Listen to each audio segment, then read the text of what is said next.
This is Math 1. We're talking about 5.2. We're talking about the centers of triangles, perpendicular bisectors, and circumcenter. 5.2. The next thing up here on the notes, we're on page 264. We're talking about the brown box on 264. A segment, ray, line, or plane that is perpendicular to a segment at its midpoint is called the perpendicular bisector. In order to be the perpendicular bisector, two things have to happen. Eyes up here. Two things have to happen. Number one, it has to be perpendicular. Obviously, right? In order to be the perpendicular bisector, it has to be perpendicular. That's the first thing. Dylan, I need you to move to this seat right here for me, please. Right now. The second thing that has to happen is that it has to be a bisector. Meaning this and this have to be congruent. Those two things have to be congruent. Perpendicular bisector. We have an abbreviation. Looks like an upside down T. And then BIS. Perpendicular bisector. Two things have to be true. David, sit up. All the way up. It has to be perpendicular and it has to bisect. Okay? If I change this into a triangle, right, nothing is different. It's still a perpendicular bisector, right? It is perpendicular and it bisects that side. This is 5, this is 5. This is 8.2 and this is 8.2. It cuts it exactly in half. Perpendicular bisector. Okay? Very, very important. Savannah. What's a bisector again? Bisector means it cuts it in half. If I bisect something in geometry, then it cuts it exactly in half. So if it's perpendicular bisector, obviously it's got to be perpendicular and it has to bisect. Okay? So here's the question. Is this a perpendicular bisector? No. Yes or no? Yes. Perpendicular bisector, yes or no? Yes. No, it is not. Why not? Because it doesn't bisect. Right? You don't have any information here or here, then you don't know that it's a perpendicular bisector. This is not a perpendicular bisector. How about this one? No. Perpendicular bisector, yes or no? No. No, why not? You don't know if it's perpendicular. It's not perpendicular. This is no as well. Not a perpendicular bisector. Why not? Because it's not perpendicular. If you have to have the box, or you have to have the 90 degree, and you have to have equal distance. Meaning that is equal to that. It's not equal distance, but you get the idea. That has to be congruent to that. It has to bisect that side. Questions? Any questions on that? All right, let's move on. Right here. I got you. She had a question. Sorry. What if the line in the middle is, has the little line thing to the one on the bottom, but it has like erase that one on the left. It feels like that. But it had a right angle. It was No. As is, it doesn't have a right angle. like, I mean, if you add one, would it be okay? Is it a perpendicular bisector now? Yeah.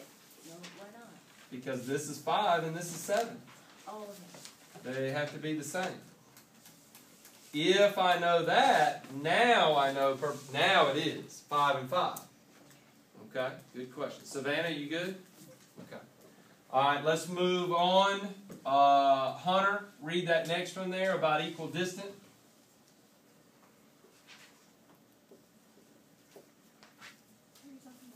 I'm talking about you. Read the next one right here, equal distance. Come on. A point is equidistant from two figures if the point is the same distance from each figure. All right, so you got Statesboro, Portal, and Brooklet, not drawn in any geographical correct. But if I'm equal distant between all three cities, equal distant means that it is 10 miles to Statesboro, it's 10 miles to Portal, and it's 10 miles to Brooklet. Right? I'm equal distant in between each one of them. Okay? Perpendicular bisectors make the circumcenter. The circumcenter is equal distant to the three vertices. You don't know what that means yet, but you will. Equal distant. A point is equal distant from two figures if the point is the same distance from each figure.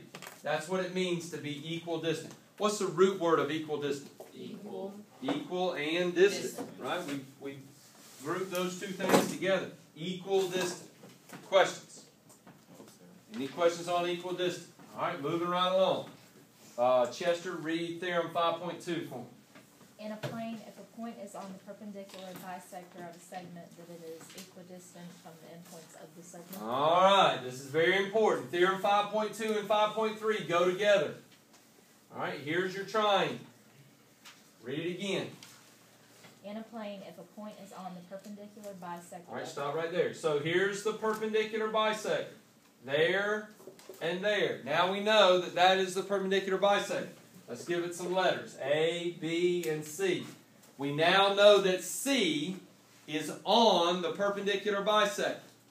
If C, according to the theorem, is on the perpendicular bisectors, then what? What's the conclusion? It is equidistant from the endpoints of the segment. Then it is equidistant, meaning this distance has got to be the same as this distance. It's equidistant to the endpoints. Okay? They're not going to tell you that. They're not going to put slashes there. They're going to say 5x plus 2, and they're going to say 3x minus 4. Right? And what are you going to have to do? Set those equal and do what? You're going to say 5x plus 2 equals 3x minus 4. This is a problem that goes with that theorem. The point C is on the perpendicular bisector. Therefore, it is equidistant to the endpoints of the segment. Meaning this distance, AC has got to be congruent to CB. Okay, that's what the theorem is telling you. So in order to solve this problem, we simply say 5x plus 2 is equal to 3x minus 4. How do we solve that? What's the first step? We subtract 3x or subtract 5x? Guys, I don't understand why 90% of you aren't looking at me. I mean, I understand if you look away and you're writing, but a majority of you are not watching what I'm doing up here on the board for some reason. I need you to turn in your desk. I need eyes up here watching what I'm doing.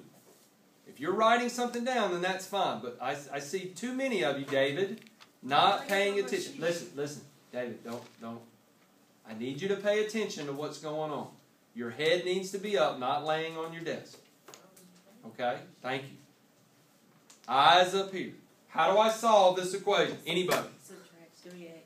In order to keep x positive, I subtract 3x from both sides. That keeps x positive. 2x plus 2 is equal to negative 4. Now what? And you subtract 2. Subtract 2 from both sides. 2x is equal to negative 6. X equals negative 3. That's not really good for this. Gives us a negative answer. That's what I get for making it up off the top of my head. But you get the idea. Okay? This amount is equal to this amount. Why? Because of the theorem. Why? Because C is on the perpendicular bisector. If C is on the perpendicular bisector, then it is equidistant to the endpoints. Okay? Questions? All right, the next theorem is very easy. It's the converse of that theorem. Remember converse? What does converse mean? You swap the what? Hypothesis and the conclusion. All right, read it out for me, Chris. Mathis, nice and loud.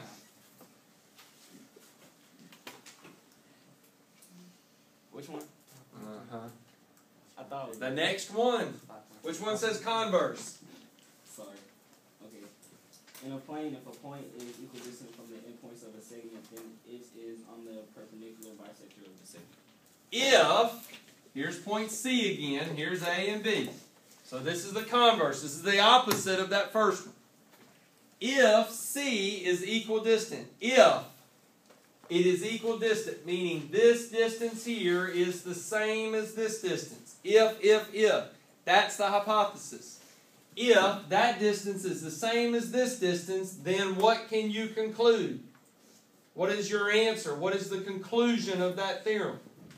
Then C has to be on, right? If I were to draw the imaginary perpendicular bisector, C is on perpendicular bisector. And the way that they're going to ask that is it's going to be a yes or no.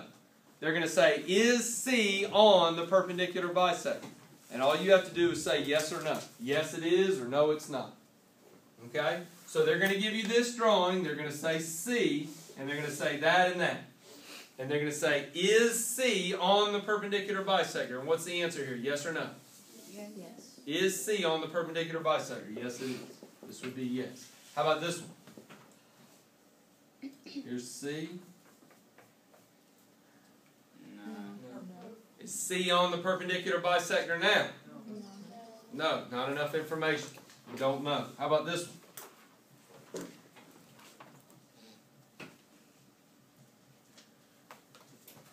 No. I didn't put C. Is C on the perpendicular bisector now? No. No, it's not. Yes, no, no. Not on the perpendicular bisector. And we'll do some more of those in the workbook in just a second. Questions? Any questions? McLean, how much time are we on the video? I don't want to make it too long. Like 10 minutes. Okay, we can keep going. Alright, the point of concurrency, that next little paragraph, read that for me. Nice and loud. When 3 or more lines. When 3 or more lines, rays, or segments intersect at the same point, they are concurrent lines. Rays or segments. The point of the intersection of the lines, rays, or segments is called point of concurrency. When 3 or more lines touch, then they are concurrent. Right? If they hit at one place, we have a point of concurrency. Think of it as a road intersection. Draw this picture. Think of it as a road intersection. Okay? 3 roads come together at a place, a point. That's a point of concurrency. Okay? A point of concurrency is generic. It's like saying a sandwich. Right? It could be a ham sandwich, a turkey sandwich, it could be a meatball sandwich, it could be roast beef. Okay? It could be any of those type sandwiches. A more specific point of concurrency is the next line. What is the most important word in your notes today? Circumcenter. That's one of your incenters. Just because it's last doesn't mean that it's not important. You need to circle that word, star it, highlight it. That needs to be a note card by itself. Point of concurrency, the POC. That's how they're going to ask you an answer question on the test. They're going to say, what is the point of concurrency? And your answer would be circumcenter, in-center, orthocenter, or centroid. Which one are we learning today? Circumcenter. The circumcenter is made up of the what? Let's read it. The point of concurrencies of the 3 whats? Perpendicular bisectors of a triangle is called the circumcenter. Eyes up here. Draw this picture. Here's a triangle. And I have a perpendicular bisector. Everybody's with me on that. You should know what a perpendicular bisector looks like. Alright? Now I'm going to draw one of them from this side. It's perpendicular and it bisects that side. Does everybody see that? Yeah. It's perpendicular and it bisects that side. How many other perpendicular bisectors can I draw? Another one. Can I draw one more? Yeah, one more. It goes through there, and it's perpendicular right here, and it cuts this side exactly in half. Now we have a point of concurrency. Don't these 3 lines meet? Yes, they do. What is the name of that point of concurrency? Circumcenter. It's specific. It is a circumcenter. Right? You're going to need to study this to know it. It is the circumcenter. The circumcenter is made up of the perpendicular bisectors. We call that the PBC. Perpendicular bisectors make the circumcenter. PBC. That's how you're going to remember it. It's a little saying to help you remember it. PBC.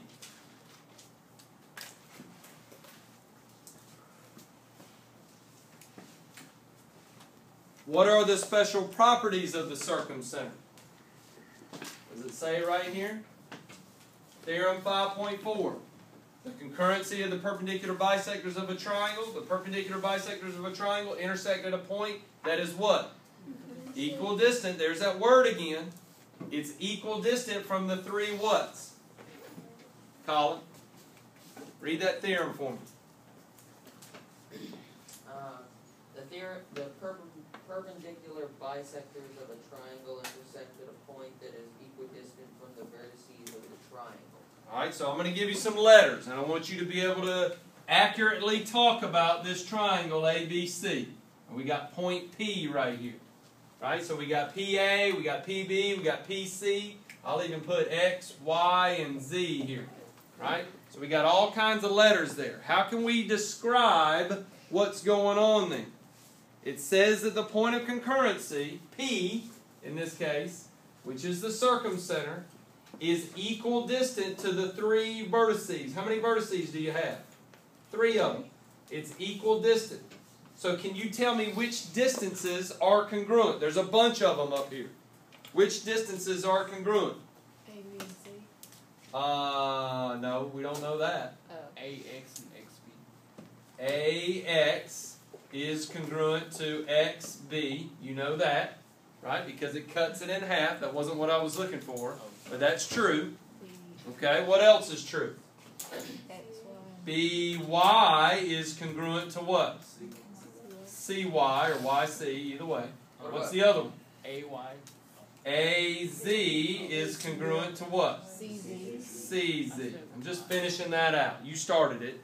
I'm finishing it out. What about Okay. XP and PY? Alright, let's see. XP, you don't know that because that's a side. X is on a side. XP and PC. XP and PC. You don't know that either. That's not what it says. Read the theorem again. It's equidistant from the 3 vertices. X is not a vertice. What is a vertice? Name a letter that is a vertice. That's part of the problem. We don't know what a vertice is. A is a vertice. Yay. ABC? B is a vertice. Yay. Equidistant to the 3 vertices. We got one more. What's the other one? C is a vertice. Right? We got 3 vertices. The circumcenter is equidistant to the 3 vertices. Now help me out. We should have another congruent statement. What is it? I'll give you a hint. PB is congruent to what? PA PA. and PC. And PA is congruent to what? PC. PC. I hope you're writing this down. That's what the theorem is telling you. The problem was you didn't know what a vertice was, apparently. Nobody knows what a vertice of a triangle is. Right? Triangles have 3 vertices. They're the corners. Write it down. PA, this distance, 1, 2, 3, 4, is the same as this distance. 1, 2, 3, 4 is the same as this distance. 1, 2, 3, 4. Why? Because of that theorem. It's telling you that it's equidistant to the 3 vertices. Questions? Any questions? Savannah, you good? Where's P? P is the circumcenter right here. Okay? Anything else congruent? I think that's it. That's all we know. All right, we're going to stop the notes here. We'll do some problems in our notebook, or workbook, excuse me, and practice and go from there. Dylan.